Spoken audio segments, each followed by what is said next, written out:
Obro puya Telemura o New Star Club ni Shakhtar Mumbai Telemura Bakhakste ni 10 gat to Bhagat Singh Mini Stadium Noklao Chengjaka Sudang Kedas Mukumu kaisa naithotok knockout cricket tournament. Sa salo o tournament ni chengmani thungmung ni bisingtui pandatui chengri jaka chengri mani pandao naroi okratai chengri naroi ingi manjaka hastini thungnai khungni mantri Tinku Rai. Alaja naroi ingi manjaka Telemura Bidhansabha Kendrani MLA Kalyani Saha Rai, Monokaribu Manjakha Telemura Municipal Council ni Chairman Rupak Sarkar, Vice Chairman Madhusudan Rai, tai Telemura Cricket Association ni Tangphang Nondan Rai no khoboi amchani Council Malosri Saha Pal Songrok.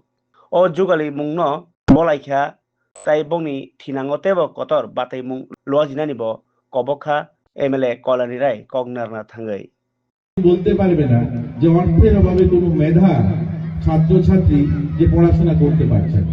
গত বছর থেকে আমরা CSR scheme চালু করেছি, যেখানে যারা 12-এ যারা ভালো মার্ক নিয়ে পাস করছে 100 জন ছাত্রছাত্রীদেরকে প্রতি বছর 5,000 টাকা প্রতি মাসে, অর্থাৎ তার কলেজ কমপ্লিট করা পর্যন্ত প্রতি মাসে 5,000 টাকা তাকে দেওয়া হবে। এবং যারা মাধ্যমিক পাস করছে 100 জন ছাত্রছাত্রী ভালো মার্ক নিয়ে, তাকে কলেজ কমপ্লিট করা পর্যন্ত 5,000 টাকা প্রতি মাসে দেওয়া হবে তার সেই পড়াশোনা কমপ্লিট করার জন্য। আপনারা বলতে পারবেন এটা তো যারা মেধাবী ছাত্রছাত্রী তাদের জন্য বললেন, গরিব ছাত্রছাত্রীদেরকে কি করবে? আমরা গরিব ছাত্রছাত্রী যারা মা একা লালন পালন করেন, বাবা নেই, এরকম দুস্থ পরিবারে যে সমস্ত ছাত্ররা রয়েছে তাদের জন্য আমরা স্পন্সরশিপ স্কিম চালু করেছি, যেখানে 4,000 টাকা প্রতি মাসে দেওয়া হয় এবং তার 18 বছর পর্যন্ত অর্থাৎ স্কুল কমপ্লিট করা পর্যন্ত আমরা তাদেরকে দেব।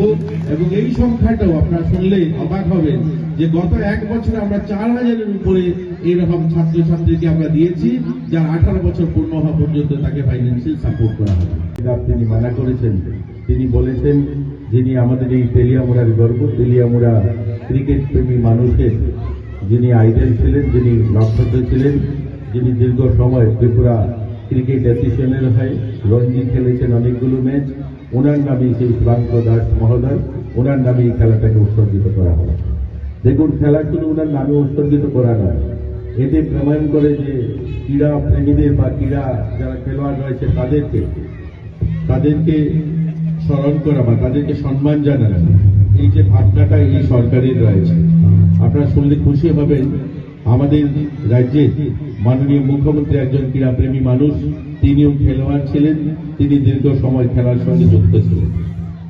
আমরা আমাদের রাজ্যে যদি দেখি, শুধু এই ক্রিকেট নয়, বিভিন্ন খেলাধুলা, আমাদের কয়েকদিন আগে আমরা একটা বাধারঘাটে মাঠ তৈরি করেছি, ফুটবল মাঠ, এবং সেই মাঠটা যখন কমপ্লিট হয় আমি মাননীয় মুখ্যমন্ত্রীর কাছে যাই এবং ওনাকে বলি যে আমরা ওই মাঠটার একটা নামকরণ করতে চাই। তিনি আমাকে বললেন সেই ফুটবল নামটা, মাঠের নাম তুমি প্রতুল ভট্টাচার্যের নামে করে দাও। আমি বললাম প্রতুল ভট্টাচার্যকে এর আগে তো কোনোদিন নাম শুনিনি। তিনি বললেন ওনার বয়স আজ 75-এর কাছাকাছি। তিনি বললেন আমি যখন ছাত্র ছিলাম, যখন আমার বয়স 13-14 বছর, তখন ফুটবল মাঠে একজন খেলোয়াড় বল ধরতে গিয়ে ওনার মৃত্যু হয়।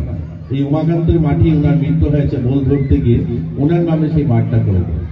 এই দেখুন ভাবনাটা, অর্থাৎ প্রায় 50-60 বছর পর পরে একজন মুখ্যমন্ত্রী বলছেন একজন খেলোয়াড় আজ থেকে 50-60 বছর আগে মাঠে মারা গিয়েছে, তার নামে সেই মাঠটা করে দেওয়া হোক বা তার নামে সেটা মাঠটা উৎসর্গিত করা হোক। এতে প্রমাণ করে যে খেলোয়াড়দের প্রতি কতটুকু